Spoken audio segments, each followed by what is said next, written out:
আসসালামু আলাইকুম ওয়া রাহমাতুল্লাহ। আজকের বিষয় হলো মসজিদে প্রবেশের দোয়া এবং মসজিদ থেকে বের হওয়ার দোয়া। রাসূলুল্লাহ সাল্লাল্লাহু আলাইহি ওয়াসাল্লাম এর কন্যা ফাতেমা রাদিয়াল্লাহু তাআলা আনহা থেকে বর্ণিত। তিনি বলেন, রাসূলুল্লাহ সাল্লাল্লাহু আলাইহি ওয়াসাল্লাম মসজিদে প্রবেশকালে বলতেন, বিসমিল্লাহ ওয়াসসালামু আলা রাসূলিল্লাহ, আল্লাহুম্মা গফিরলি যুনুবি ওয়াফতাহ লি আবওয়াবা রাহমাতিকা।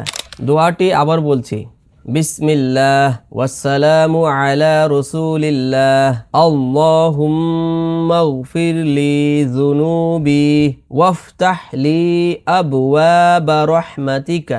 অর্থ, আল্লাহর নামে প্রবেশ এবং আল্লাহর রসুলকে সালাম। হে আল্লাহ, আমার গুনাহ সমূহ ক্ষমা করুন এবং আমার জন্য আপনার দয়ার দরজা সমূহ উন্মুক্ত করে দিন। তিনি মসজিদ থেকে বের হওয়ার সময় বলতেন, বিসমিল্লাহ ওয়াসসালামু আলা রাসূলিল্লাহ, আল্লাহুম্মা গফিরলি যুনুবি ওয়াফতাহ লি আবওয়াবা ফাদলিক। দোয়াটি আবার বলছি, বিসমিল্লাহ ওয়াসসালামু আলা রাসূলিল্লাহ, আল্লাহুম্মা গফিরলি যুনুবি ওয়াফতাহ লি আবওয়াবা ফাদলিক। অর্থ, আল্লাহর নামে প্রস্থান, অর্থাৎ আল্লাহর নামে বের হলাম এবং সালাম আল্লাহর রসুলকে। হে আল্লাহ, আমার গুনাহ সমূহ ক্ষমা করুন এবং আমার জন্য আপনার অনুগ্রহের দরজা সমূহ উন্মুক্ত করে দিন।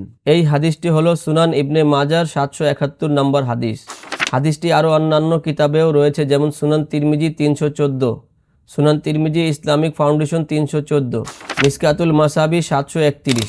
এই ছিল মসজিদে প্রবেশ এবং বের হওয়ার দ্বিতীয় দোয়া। ইনশাআল্লাহ তৃতীয় দোয়া নিয়ে আমরা উপস্থিত হব। আসসালামু আলাইকুম ওয়া রাহমাতুল্লাহ।